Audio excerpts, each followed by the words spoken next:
छोड़ देता निरहू पढ़ाई ए बचवा, ले ले दूठे बकरी जियाई ए बचवा, मिली न घूस भी न तोहके नौकरिया, घरे के काम देख कर तू फिकरिया, इतना कहाँ से घुस आई मोरे ललवा, ले ले दूठे बकरी जियाई मोरे बचवा।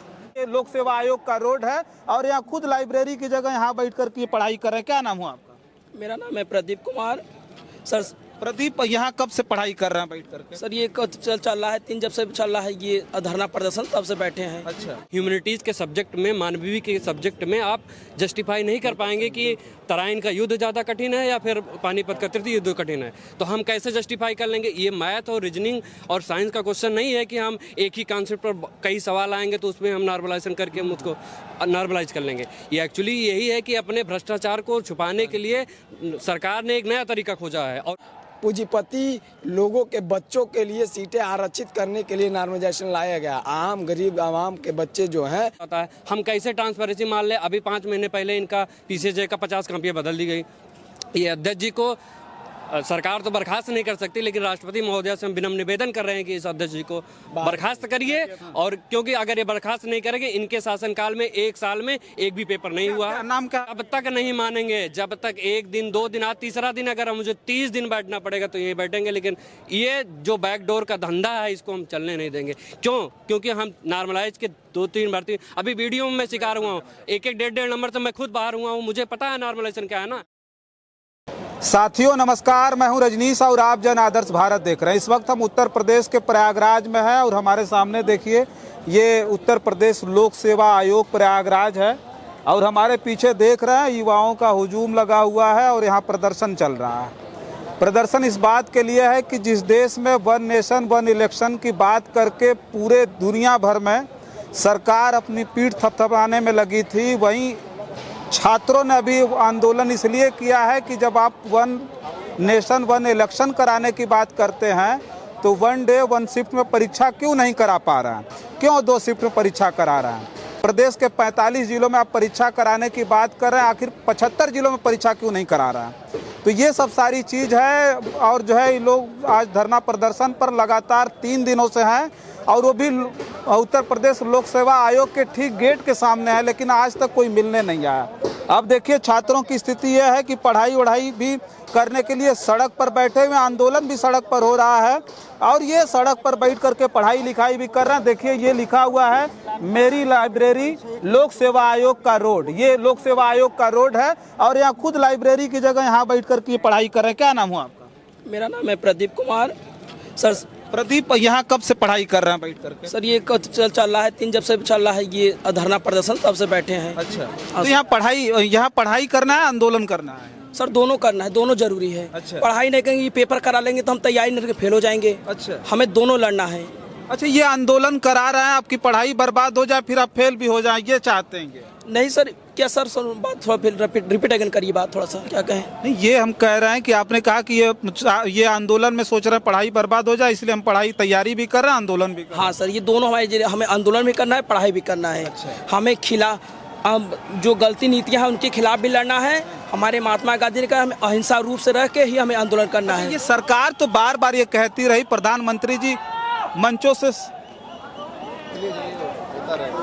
प्रधानमंत्री जी तो मंचों से ये बात कहते हैं कि जो है नेहरू जी ने बहुत गड़बड़ किया, कांग्रेस ने बहुत खराब किया, जो भी हम कर रहे हैं ये देश के हित के लिए कर रहे हैं, युवाओं के हित के लिए। सर प्रधानमंत्री कह रहे हैं तो इसकी बात को हम उनको काटना नहीं चाहते, बट जो सिचुएशन जवाहरलाल नेहरू की थी वो दूसरी थी, इनकी सिचुएशन दूसरा है। अच्छा। सब अपनी जगह अच्छा करते, कोई देश बेचता नहीं है। हाँ। सब अपनी जगह अच्छा करते। हाँ। हर प्रधानमंत्री अपने देश को विकास के लिए चाहता है। हाँ। हमारे मोदी भी विकास कर रहे हैं, हमारे नेहरू भी विकास कर रहे थे, वो सिचुएशन दूसरा था। ये नेहरू जी तो बता रहे हैं आज जितनी दुर्दशा है इस देश की, सबके लिए कांग्रेस और नेहरू जी जिम्मेदार। नहीं सर, कोई जिम्मेदार नहीं है, ये उनकी पार्टी है, उनकी पार्टी है। वो दूसरे की बुराई करे, ये करे, जो पार्टी कभी कांग्रेस बुराई करती है बीजेपी की, बीजेपी बुराई करती है कांग्रेस की। देखिए बुराई भले से करते हैं मगर इनका एक उद्देश्य है कि हमारा देश विकास करना चाहिए, बस। तो हम ये कह रहे हैं कि जिस देश का युवा कमजोर होगा वो देश कैसे मजबूत हो सकता है? मोदी जी कह रहे हैं हमारा देश हमारे हाथ में मजबूत है। नहीं सर, मजबूत हाथ में है, लोग कह रहे हैं। नहीं सर, यहाँ युवा भी मजबूत होना चाहिए। हाँ। एक कोई भी लड़ाई एक लोग से नहीं लड़ा जाता है। हाँ। सेना अध्यक्ष का नाम होता है मगर उसके साथ लाखों सेना कटती है, जब जाके कोई युद्ध जीता जाता है। बिल्कुल। तो किसी राष्ट्र की जो मतलब मजबूत रीढ़ है वो तो युवा है ना, किसी भी युवा है। ये एक राज युवाओं को परेशान किया जा रहा है, देख रहे हैं बैठ करके आप जो है युवाओं प्रदर्शन। को परेशान किया जा रहा है।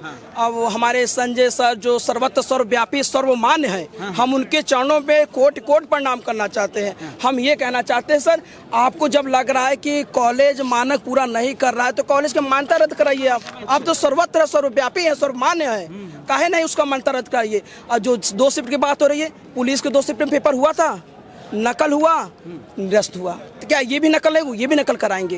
तो ये बस बहाना है कि 2 शिफ्ट में नकल नहीं होगा, नकल तब भी होगा। इसलिए आप पारदर्शिता लाइए।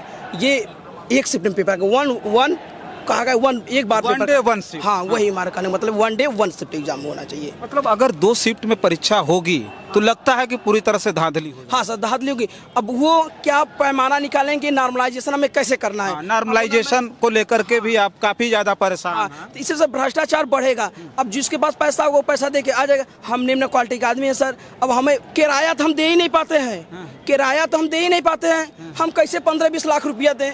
तो इसी आधार पे एक गाना बना है कि एक लड़का कहता है, बाबू देदा हम कलेक्टर के तैयारी करे जाब। कहते ने, हे बेटवा छोड़ देता निरहू पढ़ाई ए बचवा, ले ले दूठे बकरी जियाई ए बचवा, मिली न घूस बिना तोहके नौकरिया, घरे के काम देखे कर तू फिकरिया, इतना कहाँ से घुस आई मोरे ललवा, ले ले दूठे बकरी जियाई मोरे बचवा। एक मजबूर बाप अपने बेटे से कहता है, पढ़ाई चक्कर मत कर, तो बकरी चराओ उम्मन लाभ मिले। उखे का तो घास भूसा खाए के अघाई जात हो बकरी, एक बोझा कहूँ जुगाए ले बजरी। अच्छा, ये यूपी पीएससी की जो बात कर रहे हैं, लोक सेवा आयोग की, यहाँ भी घूस चलता है, यहाँ भी घूस से नौकरी मिलती है। सर अब ये तो होता है जरूर, तभी बच्चे इतना सड़क पे है तो कुछ तो कारण है। ये अंधे नहीं है, ये अंधे नहीं है, ये हर सिचुएशन से लड़ते हैं। ये ठंडी में पढ़ते हैं, गर्मी में पढ़ते हैं, घर नहीं जाते हैं, त्योहार से समय करते हैं, किसी की पार्टी नहीं करते हैं, ये लड़ते रहते हैं। तो ये गलत नहीं है, ये कुछ समझ के ही रोड पे आए। आज लाइब्रेरी छोड़े हैं, दिल्ली छोड़े हैं, तब यहाँ बच्चे आए हैं। ये तो इनके मिनिस्टर कह रहे हैं कि ये तो मतलब प्रायोजित है, दलों के लोग हैं, लाल गमछा लाल टोपी सब वाले, बैग उठ गए, हर शिक्षक है, हर पढ़ा लिखा है, कोई यहाँ नहीं है। लाल टी शर्ट पहन करके आ गए, लाल टोपी लाल। आप देखिए कपड़े पहनने से कोई आप जज हम नहीं कर रहे, मंत्री जी कह रहे हैं ना, मंत्री जी कह रहे हैं भाई बड़े जो पद पर है वो। देखिए पद और प्रतिष्ठा की बात अलग होती है, और ड्रेस और वेशभूषा हम लोग की कल्चर है, उसको हम लोग पहन कर आएंगे। आप लाल गमछा लाल टोपी से उनको क्या दिक्कत हो सकती है? आप वो मुख्यमंत्री समझे, हमसे क्यों पूछ रहे हैं?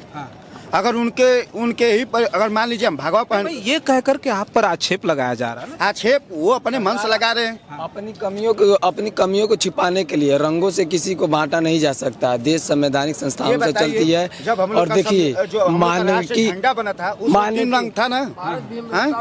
देखिए नॉर्मलाइजेशन को मैं बता दे रहा हूँ, नॉर्मलाइजेशन मानविकी सब्जेक्टों का जो है वो मानविकी सब्जेक्टों में आप नॉर्मलाइजेशन नहीं जस्टिफाई कर पाएंगे। बाबर काल का अगर हमको भी क्वेश्चन पूछा जाए, हुमायूं का पूछा जाए, देश के ऐतिहासिक पानीपत फिलॉसफी पूछा जाए, तो उसमें कैसे आप एक को स्टैंड अप में रखेंगे, एक लो में रखेंगे? इसमें हो सकता है कि आप ही स्टैंड अप में आ जाए। देखिए आप मैथ के सब्जेक्ट में आप ला सकते हैं नॉर्मलाइजेशन वो, लेकिन मानविकी सब्जेक्टों में नहीं ला सकते हैं। और आपको बता दे रहे हैं कि आप कह रहे हैं पैसा कैसे है। यूपी पीसीएस जे का पेपर कापी इसी आयोग में, इसी आयोग में कापियां बदली गई यूपी पीसीएसजे का, और माननीय उच्च न्यायालय के द्वारा ये इनकी चोरी पकड़ी गई है। तो आप कैसे कह रहे हैं कि भ्रष्टाचार और धांधली नहीं होती है? अभी असिस्टेंट प्रोफेसर की जो भर्तियां हुई हैं उसमें भी तमाम भ्रष्टाचार और धांधलियां खुल के सामने आई हैं। इस तरह से यह नॉर्मलाइजेशन पूंजीपति लोगों के बच्चों के लिए सीटें आरक्षित करने के लिए नॉर्मलाइजेशन लाया गया। आम गरीब आवाम के बच्चे जो हैं, जो 8x10 के कमरे में रहकर और मात्र 3000 में इतनी मेधा और प्रतिभा के साथ देश की सभी, आपके कहने का मतलब पिछले दरवाजे से भर्ती करना चाहते हैं? बिल्कुल। एक्चुअली सर क्या है ना, नॉर्मलाइजेशन जो है ना एक स्मार्ट करप्शन है। ये लोग ये चाह रहे हैं कि बैकडोर से हम अपने लोगों को कैसे अंदर करें। पहली चीज़ तो ये है ह्यूमैनिटीज़ के सब्जेक्ट में, मानवीय के सब्जेक्ट में आप जस्टिफाई नहीं कर पाएंगे कि तराइन का युद्ध ज़्यादा कठिन है या फिर पानीपत का तृतीय युद्ध कठिन है। तो हम कैसे जस्टिफाई कर लेंगे? ये मैथ और रीजनिंग और साइंस का क्वेश्चन नहीं है कि हम एक ही कॉन्सेप्ट पर कई सवाल आएंगे तो उसमें हम नॉर्मलाइजेशन करके हम उसको नॉर्मलाइज कर लेंगे। ये एक्चुअली यही है कि अपने भ्रष्टाचार को छुपाने के लिए सरकार ने एक नया तरीका खोजा है और कोई नहीं। आप किस ट्रांसपेरेंसी की बात कर रहे हैं? ये हमारा रा मार्क कितना आएगा हमको पता नहीं चलेगा, हमारा नॉर्मलाइज मार्क बढ़ के कितना होगा हमको पता नहीं चलेगा। तो हम कैसे इनके ऊपर ट्रस्ट कर लें, कैसे विश्वास कर लें? 4-5 क्वेश्चन गलत भी आते हैं, इनका रिकॉर्ड 10 साल का बता रहे हैं कि हर पेपर में पीसीएस का होता है, आरओ का होता है, 10 क्वेश्चन इनका गलत रहता है। 2 शिफ्ट में पेपर कराएंगे, 30 क्वेश्चन गलत डाल देंगे, हवा में आ जाता है 10 क्वेश्चन उसमें। अभी पिछले बार का रिपोर्ट बता रहे हैं 80 विशेषज्ञों को यही आयोग ने बाहर किया है, अपने की क्वेश्चन गलत डाले थे। 80 विशेषज्ञों को आप निकाल रहे हैं, उसके बाद बावजूद 10 से 15 क्वेश्चन गलत हो जाता है। हम कैसे ट्रांसपेरेंसी मान लें? अभी 5 महीने पहले इनका पीसीजे का 50 कॉपियाँ बदल दी गई। ये अध्यक्ष जी को सरकार तो बर्खास्त नहीं कर सकती, लेकिन राष्ट्रपति महोदय से हम विनम्र निवेदन कर रहे हैं कि इस अध्यक्ष जी को बर्खास्त करिए। और क्योंकि अगर ये बर्खास्त नहीं करेंगे, इनके शासनकाल में 1 साल में एक भी पेपर नहीं हुआ। नाम क्या आपका? हमारा धनवंत सिंह नाम है। धनवंत सिंह, आप एक बात बताइए, क्या लगता है कि ये अध्यक्ष जी सारी गलती नहीं की है? जी सर, जी सर। अब आप ये सोचिए, आप अकेले जिम्मेदार हैं? नहीं, बिल्कुल अकेले जिम्मेदार। आयोग के अध्यक्ष से 3 दिन हो गया, हम लोग लगातार 3 दिन से रात दिन प्रोटेस्ट कर रहे हैं। एक भी बार ना सचिव निकल के आ रहे हैं बाहर, ना अध्यक्ष जी आ रहे हैं। डीएम साहब आते हैं और कहते हैं कि नॉर्मलाइजेशन सही है। तो आप लोगों ने तो पूरा पोस्टर लगाया हुआ है कि ये नशे में है, 50 रुपया ढूंढ के लाना। निकलना चाहिए ना उनको, बच्चों को एक सेटिस्फाई करना चाहिए कि हमारा नशा भी नशा करते हैं ना करते हैं, हम नहीं जानते। लेकिन राजभर जी जो राजभर का नाम नहीं लिया, वो सब नहीं, वो राजभर वगैरह कोई नेता नहीं हो। हमें राजनीति नहीं करना है, हम अपने जो मुद्दा है हम उसको रख रहे हैं सरकार के सामने, उसको सरकार समझे और हम लोगों का दर्द समझे।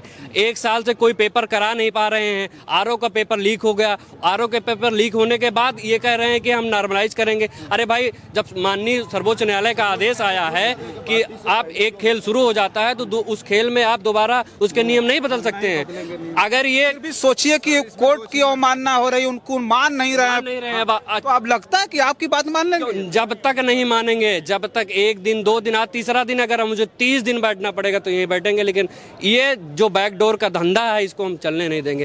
क्यों? क्योंकि हम नॉर्मलाइज के 2-3 भर्ती, अभी वीडियो में मैं शिकार हुआ हूँ, 1-1, 1.5 नंबर से मैं खुद बाहर हुआ हूँ, मुझे पता है नॉर्मलाइजेशन क्या है ना। 1-2 नंबर जी लोग 1-2 नंबर से नहीं हो पाया तो काफी ज्यादा परेशान समझ में आ रहा है सर कि सीसेट के पेपर में 33% क्वालिफाइंग है, 33% क्वालिफाइंग में कैसे नॉर्मलाइज करेंगे भाई? हम 35-36 क्वेश्चन करके आएंगे, एग्जैक्ट सही होगा, हम उसके लिए एलिजिबल हैं। लेकिन क्या करेंगे? नॉर्मलाइज करके हमारा घट जाएगा, बढ़ जाएगा, हमको यही तक नहीं पता चलेगा कि हमारा रा मार्क्स आया कितना। रा मार्क्स और नॉर्मलाइज मार्क होकर के कब आएगा? रिजल्ट जब आता है फाइनल मेरिट 1-2 साल बाद, तब तक वैकेंसी फाइनल हो जाती है, कैसे हम मान लें?